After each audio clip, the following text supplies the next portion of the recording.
नमस्कार, मैं जयदीप त्रिपाठी, अधिवक्ता उच्च न्यायालय इलाहाबाद। आज आपको इतिहास का एक छोटा सा जो टॉपिक है, जो कि समय समय पर पूछा जाता है और बहुत से जो मेरे आसपास के साथीगण रहते हैं वो पूछते रहते हैं कि आप इनके बारे में बताइए। और मैं आपको बता दूं, ये कोई बिजनेस पर्पस से वीडियो मैं नहीं बना रहा हूँ। मतलब मेरे पास जो ज्ञान है उसको मैं बांट रहा हूँ। और अगर आपको मेरा ये वीडियो अच्छा लगे तो मेरे चैनल को सब्सक्राइब करिए, इससे मुझे प्रोत्साहन मिलेगा। तो आज का हमारा विषय है हड़प्पा सभ्यता। हड़प्पा की सभ्यता को सिंधु घाटी की सभ्यता के नाम से भी जाना जाता है। आपको पता होगा प्राचीन काल में होता क्या था कि हमारे पास जब व्यक्ति हमारे समाज के लोग रहते थे तो उनके पास रहने के लिए मकान होते थे। लेकिन अगर हम मकान जल स्रोतों से दूर बनाएं तो इसके बाद होता क्या था कि हमारे पास पानी की समस्या होती थी। जल ही जीवन है, ये बात सभी कोई जानता है। अगर हमारे पास पानी नहीं होगा तो हम कैसे नहाएंगे, कैसे जो है खाएंगे, क्या पिएंगे, ये सारी समस्याएं होती थी। आज हमें वर्तमान युग में भले ही इतनी सुविधाएं दे दी गई हैं कि हम क्या करते हैं, हम कहीं पर भी रह लेते हैं। नल पंप, हमारे पास हैंड पंप है, इसके बाद ट्यूबवेल है और तमाम हमारे घरों तक पाइपलाइन के माध्यम से पानी आ रहा है। लेकिन प्राचीन काल में ऐसी प्रणाली नहीं थी, इसलिए हमारे पूर्वज या अन्य जितनी सभ्यताओं का विकास हुआ वो सभी नदियों के किनारे बसी। या कोई भी शहर ले लीजिए, जैसे इलाहाबाद शहर है, या कानपुर ले लीजिए, वाराणसी ले लीजिए, हरिद्वार ले लीजिए। अधिकतर जितनी भी सभ्यताओं का विकास होता था वो सभी नदियों के किनारे होता था। क्यों? क्योंकि जल की उपलब्धता होती थी, जिसके कारण खेती में भी सुगमता होती थी, अन्य चीज़ों में होती थी। ठीक इसी प्रकार जो हड़प्पा सभ्यता थी उसे सिंधु घाटी की सभ्यता के नाम से जाना जाता है, क्योंकि इसका जो निर्माण हुआ वो सिंधु नदी के किनारे हुआ है, इसीलिए इसे सिंधु घाटी की सभ्यता के नाम से जाना जाता है। अब इसमें हम अध्ययन करेंगे उस समय के मकान कैसे होते थे, लोग क्या खाते थे, क्या पहनते थे, उनका चलन क्या था। आज के जीवन में भी यही कहा जाता है, रोटी कपड़ा मकान, मतलब यही मूलभूत आवश्यकताएं हैं। तो उस समय में भी हड़प्पा कालीन लोगों की क्या आवश्यकताएं होती थी, क्या थी, और क्या खाते थे, क्या पीते थे, किस देवी देवता की पूजा करते थे, जो कि आज हमारा है, बस थोड़ा सा चेंज आया है, परिवर्तन आया है। तो उसी के बारे में हम अध्ययन कर रहे हैं। इससे पहले मैं आपको कुछ महत्वपूर्ण खोजकर्ताओं के नाम भी बता दूं जो इस सभ्यता से संबंधित हैं, और मुख्य बातें हैं जो कि कंपटीशन में पूछी जाती हैं। जैसे सबसे पहला दिया गया है, हड़प्पा सभ्यता की खोज किसने की थी? तो हड़प्पा सभ्यता की खोज दयाराम साहनी जी ने की थी और 1921 में की थी। 1921 ईस्वी में दयाराम साहनी जी ने हड़प्पा सभ्यता की खोज की थी। और इसका जो क्या बताया गया है, दूसरा जो इसी का है, मोहनजोदड़ो, उसकी खोज राखल दास बनर्जी जी ने की थी। राखल दास बनर्जी जी ने की थी। और मोहनजोदड़ो की सभ्यता को हम मृतकों का टीला भी कहते हैं, क्योंकि यहाँ पर जब खुदाई हुई थी तो बहुत से लोग मिले थे, मरे हुए अवशेष मिले हुए थे, जिसके कारण इसे मृतकों का टीला के नाम से भी जाना जाता है। और इसकी एक और सबसे बड़ी बात है कि जब इस मोहनजोदड़ो की सभ्यता की खुदाई हुई थी तो ये आजकल, पहली बात तो पाकिस्तान में इस पर एक फिल्म भी बनी थी, आपने देखा होगा, ऋतिक रोशन जी की। तो मोहनजोदड़ो पर ही आधारित है, ये पाकिस्तान में है, ठीक है। और इसके साथ इसका एक महत्वपूर्ण भाग है, इसमें बड़ा सा स्नानागार मिला था। मोहनजोदड़ो सभ्यता में क्या मिला था? एक बड़ा सा स्नानागार भी मिला था। स्नानागार मतलब होता है नहाने का स्थान, जिसे अभी हम अध्ययन करेंगे। अब इसके बाद कालीबंगा। कालीबंगा भी एक सभ्यता है।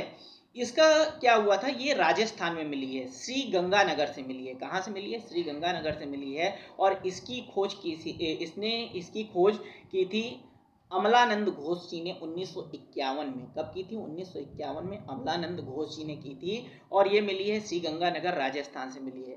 इसका सबसे बड़ी खास बात है कि इसमें जुते हुए खेत मिले हैं, मतलब जो खेत थे वो जुते जुताए खेत मिले हैं। और पक्की मिट्टी का क्या मिला है? हल मिला है। हल वही होता है जो खेत जोतने में काम आता है। आजकल तो लोग ट्रैक्टर से जोतते हैं। और इसी प्रकार है रंगपुर जो है, रंगनाथ राव जी ने की थी 1953 और 1954 में की थी। और ये गुजरात के कठियावाड़ जिले में है। कहाँ पर है? गुजरात के कठियावाड़ जिले में है। और इसमें धान की भूसी, गेहूं की खेती, घोड़े की मृणय मूर्ति आदि बातें मिली हुई हैं। इसी प्रकार अगर लोथल की बात करें तो लोथल में रंगनाथ राव जी ने इसकी खोज की थी। रंगनाथ राव जी ने क्या किया था? इसकी खोज की। और क्या कहते हैं, ये अहमदाबाद गुजरात में मिली है। इसी तरह है बनवाली भी इसी की सभ्यता है। तो रविंद्र सिंह बिष्ट जी ने 1973 ईस्वी में खोज की थी और ये सरस्वती नदी के किनारे, जो प्राचीन सरस्वती नदी है उस पर खोज की गई और ये हरियाणा में, हिसार की हरियाणा जगह से मिली। हल की आकृति का खिलौना इसमें मिला है और इसके बाद तांबे की बंसी मिली हुई है। ये क्या है, इस सभ्यताओं के प्रमुख भाग दिए गए हैं। तो अब सबसे पहले हम जान लेते हैं हड़प्पा की सभ्यता की नगर योजना के बारे में कि नगर योजना कैसी होती थी, उस समय क्या होता था। तो सबसे पहली हेडिंग है हमारी नगर योजना। नगर योजना में नगर कैसे होता था, जैसे आजकल आप देखते हैं बड़े बड़े शहर होते हैं और क्या होते हैं, सिटी होती हैं, उनमें क्या कहते हैं सुनियोजित ढंग से कहाँ से जाना है, कैसे क्या करना है, इन बातों के बारे में हमें बताया जाता है। ठीक उसी प्रकार पहले क्या होता था नगर योजना में, अगर हम करें तो जो मकान होते थे, मकानों में क्या बताया गया है, हड़प्पा सभ्यता के विभिन्न स्थानों के उत्खनन से उत्कृष्ट नगर नियोजन के प्रमाण मिले हैं। यहाँ के निवासी अपने निवास एक निश्चित योजना के अनुसार क्या करते थे, बनाते थे। मतलब एक निश्चित योजना होती थी जिसके तहत जो है क्या बनाया जाता था, मकान बनाया जाता था। मकान पक्की ईंटों के बने होते थे। क्या होते थे, जो मकान होते थे वो किसके बने होते थे, पक्की ईंटों के बने होते थे। पक्की ईंट जो होती है उसके बने होते थे। इसके बाद प्रत्येक मकान में एक आंगन होता था। आंगन, आजकल तो लोग क्या कहते हैं शहरों में रहते हैं तो बहुत कम ही लोग आंगन बनाते हैं। बड़ा सा क्या होता था, आंगन होता था। और इसके बाद क्या कहते हैं रसोई घर भी होता था, अन्नागार भी होता था। अन्नागार भी होता था और स्नानाघर भी होता था, नहाने के लिए बाथरूम भी आज की तरह होता था। तो अगर कहा जाए आज की तुलना के अनुसार पहले की सभ्यता ठीक इसी प्रकार विकसित थी। और नगरों में क्या होता था, चौड़ी चौड़ी सड़कें होती थी जो एक दूसरे पे क्या होती थी, समकोण पर काटती थी और गलियां बनाई जाती थी। क्या होती थी, सड़कें व गलियां बनाई जाती थी और समकोण पर काटती थी। नगरों में गंदे पानी के निकासी के लिए क्या होती थी, नालियां भी होती थी। जैसे आजकल सीवर लाइन होती है उसी प्रकार क्या होती है, निकासी के लिए जो घरों का गंदा पानी निकलता था उसकी निकासी के लिए क्या होती थी, जो है नालियां भी होती थी, आजकल भी होती हैं। ठीक इसी प्रकार क्या होता था, बड़े बड़े भवन भी मिले हैं। और इसके बाद कहा जाए दो प्रकार के भवन मिले हैं। एक क्या होता था, राजसी भवन होता था, एक सामान्य लोगों के लिए होता था। जो बड़े ऊंचे टीले पर होता था वो राजसी भवन होता था, वहां पर राजा रहता था या क्या कह सकते हैं प्रमुख लोग रहते थे जो बड़े समाज के प्रतिष्ठित लोग होते थे। और जो निचला स्थान मिला है वहां पर क्या होते थे, आम जनता रहती थी।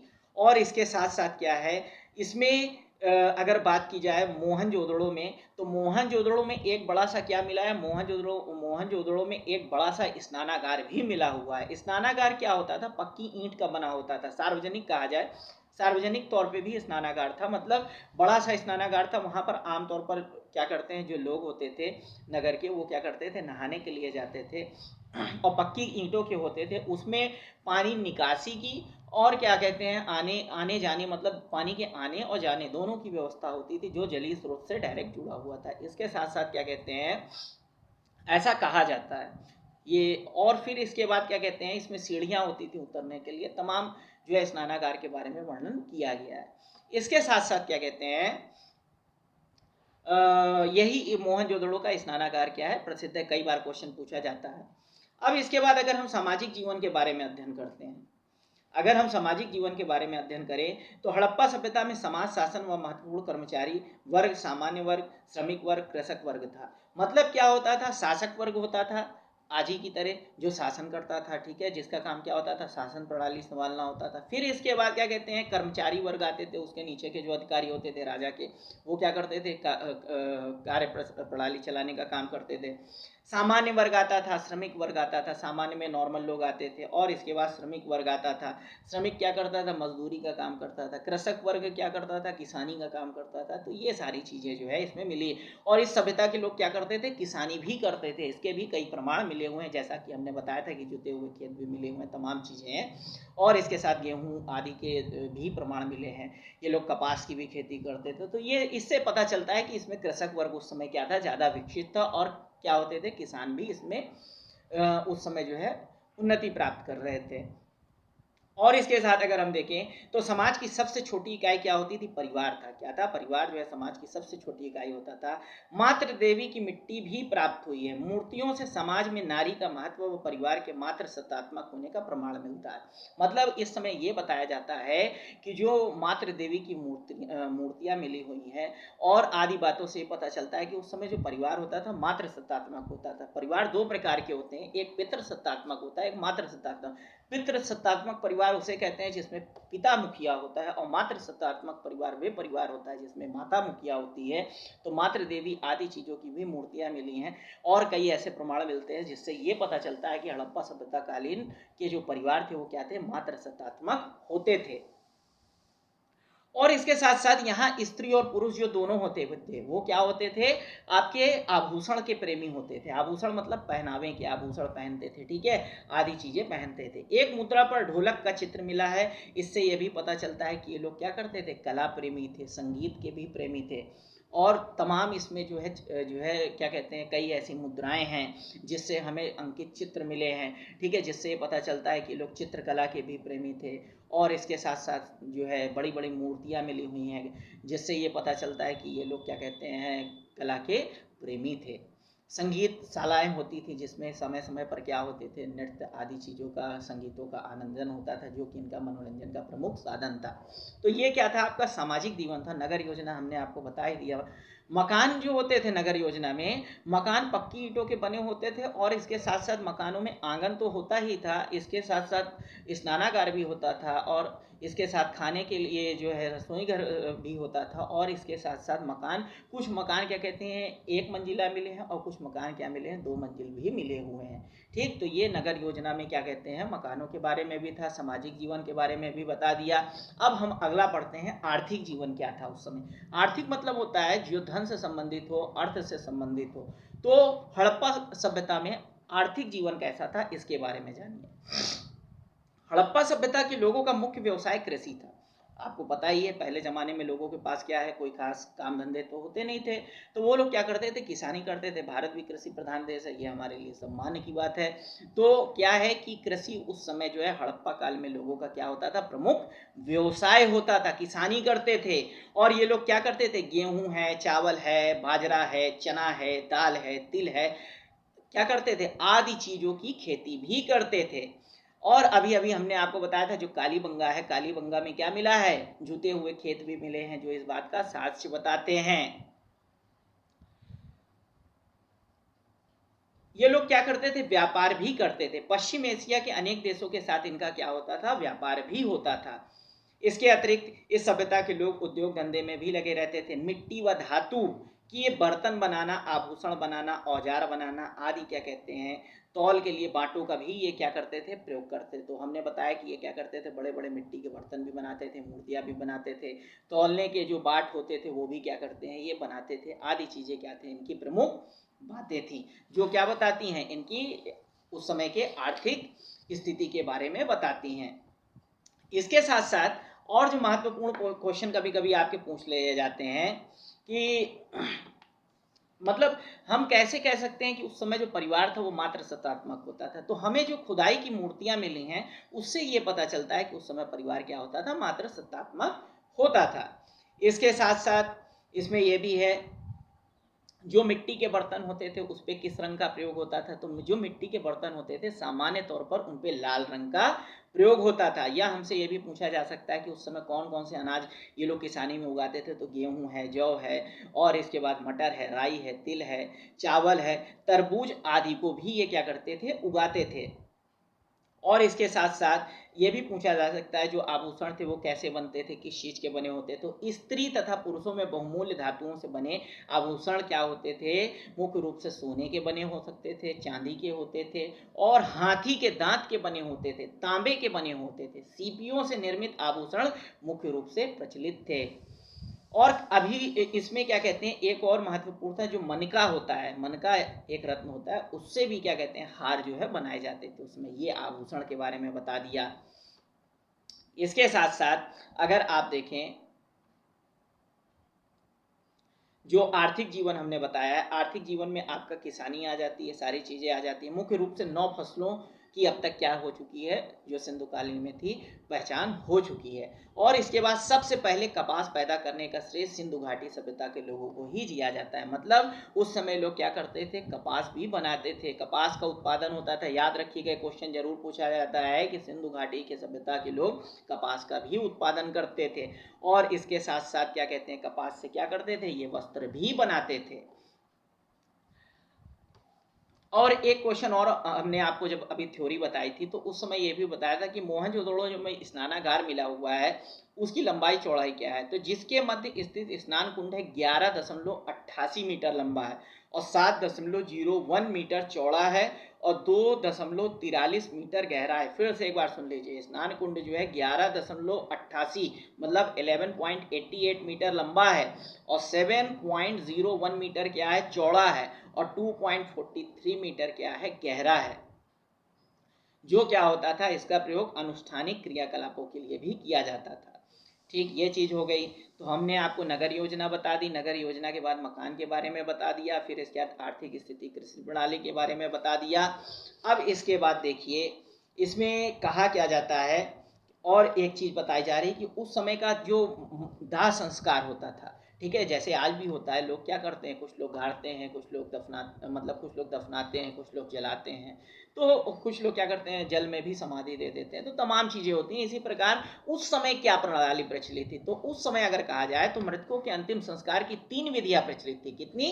3 विधियां प्रचलित थी। पहला पूर्ण समाधिकरण, दूसरा आंशिक समाधिकरण तथा दाह संस्कार। ठीक है, ये सारी चीजें, मतलब कहा जाए कुछ लोग क्या करते थे, दफना देते थे, कुछ लोग क्या करते थे, जला देते थे। ये सारी विधियां जो है उस समय प्रचलित थी।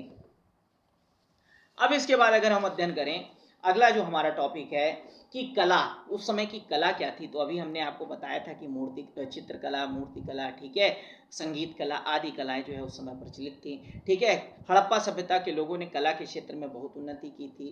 ठीक है, उत्खनन जब खुदाई हुई थी तो उसमें मोहरों और बर्तनों पर क्या मिले, बहुत ही सुंदर सुंदर चित्र मिले हैं और मिट्टी से बने जो क्या मिले हैं, बर्तन मिले हैं, उस पर भी हमें क्या करते हैं, साक्ष्य मिलता है कि उस समय के लोग कला के प्रेमी होते थे। नाचती नर्तकी की मूर्ति मिली है जो ये बताती है कि उस समय संगीत का भी प्रचलन था। ठीक है, तो चित्रकला में भी ये सभ्यता क्या थी, निपुण थी। इसके बाद संगीत कला में भी ये सब निपुण थी और इसके बाद क्या कहते हैं आपका मूर्ति कला में भी ये सभ्यता क्या थी, निपुण थी। तो ये थी इनकी कला। अगर हम लिपि की बात करें, ठीक है, तो हड़प्पा सभ्यता में जो क्या होता था, इसमें इस सभ्यता की लिपि भाषा चित्रात्मक होती थी। चित्रात्मक का मतलब होता है कि इस सभ्यता में जो लिपि हम प्रयोग करते थे वो चित्रों की होती थी। चित्र मतलब चित्र के माध्यम से समझाई जाती थी। इस लिपि में चिन्हों का प्रयोग किया जाता, हालांकि यह आज तक पढ़ी नहीं जा सकी। मतलब ये ऐसी लिपि है जिसको आज तक क्या किया है गया है, जो है पढ़ा नहीं गया है। ठीक है, ये बात याद रखिएगा। तो लिपि किस प्रकार की होती थी, चित्रात्मक लिपि होती थी जिसको आज तक क्या किया गया है, जो है पढ़ा नहीं जा सका है। मोहरे जो किससे बनी होती थी, अगर मोहरों की बात करें तो मोहरे सेल खड़ी की बनी होती थी। किसकी? मोहरे बनाने में सेल खड़ी का प्रयोग होता था। सिंधु लिपि हड़प्पा सभ्यता में प्रचलित लिपि चित्राक्षर लिपि है। ठीक है, जिसमें चित्रों के माध्यम से संवेषण है। इस लिपि को पढ़ने में अभी तक किसी को भी सफलता नहीं मिली है। ठीक, फिर इसके बाद सिंधु लिपि में याद रखिएगा, बहुत इंपॉर्टेंट क्वेश्चन है, सिंधु लिपि में लगभग 64 मूल चिन्ह, कितने, 64 जो चिन्ह हैं, ठीक है, और इसके बाद 250 से 400 तक अक्षर मिले हैं। कितने हैं, 250 से 400 तक अक्षर मिले हैं जो सेल खड़ी की आयताकार मोहरों, तांबे की गुरियाकाओं आदि पर मिले हैं। लेखन प्रणाली सामान्यतः अक्षर सूचक मानी जाती है। हड़प्पा लिपि क्या थी, भाव चित्रात्मक है और उनकी लिखावट क्रमशः दाईं ओर से बाईं ओर होती थी। याद रखिएगा क्या होती थी, ये जरूर पूछा जाता है कि जो लिपि थी वो कैसी थी, तो दाईं ओर से क्या थी, बाईं ओर के लिए थी। ठीक है, इस बात को आप जरूर ध्यान दीजिएगा। और सामान्यतः जो उनके पालतू पशु होते थे वो तो सभी को आपको पता है, बैल भी होते थे, बैल के भी चिन्ह मिले हैं, कुत्ते भी होते थे, आदि चीजें जो है वहां पर मिलती थी। इस सभ्यता के लोग क्या करते थे, मछली भी पकड़ते थे। ठीक है, मछली पकड़ना तथा शिकार करना हड़प्पा सभ्यता के निवासियों का दैनिक क्रियाकलाप था। हड़प्पा सभ्यता के निवासी का दैनिक क्रियाकलाप था। शतरंज जैसा खेल यहाँ प्रचलित था। याद रखिएगा, हड़प्पा सभ्यता में क्या था, शतरंज भी प्रचलित था। ठीक है, यहाँ के निवासी आमोद प्रमोद प्रेमी थे। मिट्टी के बर्तनों के अतिरिक्त ताम्र व कांस्य के बर्तनों का भी उपयोग यहाँ पर किया जाता था। तो ये क्या थी, आपकी हड़प्पा सभ्यता थी। और एक इंपॉर्टेंट क्वेश्चन है जो कभी कभी पूछा जाता है हड़प्पा सभ्यता में, क्या पूछा जाता है कि मापने के लिए दशमलव प्रणाली तथा तौल के लिए द्विभाजन प्रणाली के साक्ष्य विभिन्न स्थानों से हमें मिले हुए हैं। ठीक है, लोथल से हमें हाथी दांत का पैमाना भी मिला हुआ है। याद रखिएगा, मापने के लिए दशमलव प्रणाली भी प्रचलित थी, कितनी विकसित सभ्यता थी, इस बात का आप अंदाजा लगा लीजिए। और उस समय क्या था, विनिमय भी प्रणाली प्रचलित थी, ठीक है, मतलब व्यापार में जो है आदान प्रदान था, कभी कभी मोहरों के साथ साथ क्या कहते हैं, आपको वस्तु के बदले वस्तु की भी अदला बदली हो जाती थी, ठीक है। और इनके जो प्रमुख कहा जाए क्या कहते हैं व्यापार केंद्र कहा जाए तो इसमें कहा जाता है कि सिंधु निवासी तांबा राजस्थान के खेतड़ी से, और सोना अफगानिस्तान एवं कर्नाटक से, चांदी ईरान तथा अफगानिस्तान से, टीन ईरान एवं अफगानिस्तान से मंगवाते थे। और ये लोग अपने मिठास के लिए, मतलब मीठा लाने के लिए क्या करते थे, शहद का भी प्रयोग करते थे।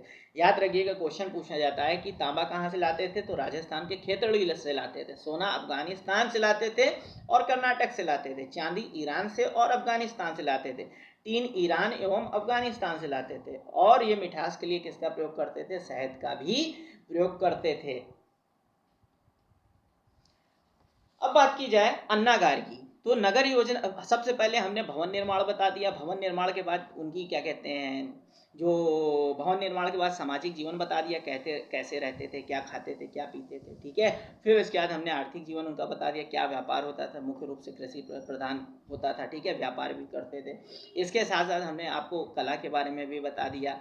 और अगर अब हम किसकी बात करते हैं, अगर हम बात करें धार्मिक जीवन की, किसकी बात करें, धार्मिक जीवन की, तो हड़प्पा सभ्यता के लोग जो है धर्म को भी मानते थे। आज भी जैसे लोग धर्म को मानते हैं उसी प्रकार, लेकिन उस समय वो प्रकृति को ज़्यादा मानते थे। किसको मानते थे, प्रकृति की ज़्यादा पूजा करते थे, प्रकृति को ज़्यादा मानते थे।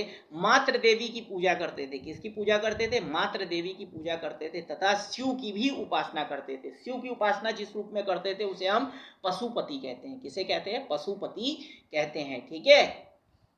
इसके अतिरिक्त ये लोग वृक्षों तथा पशु पक्षियों की भी पूजा करते थे।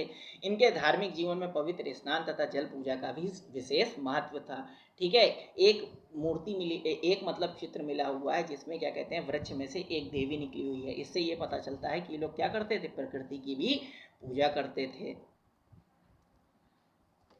इस प्रकार के हमें क्या कहते हैं, इसमें प्रचलन देखने को मिलते हैं।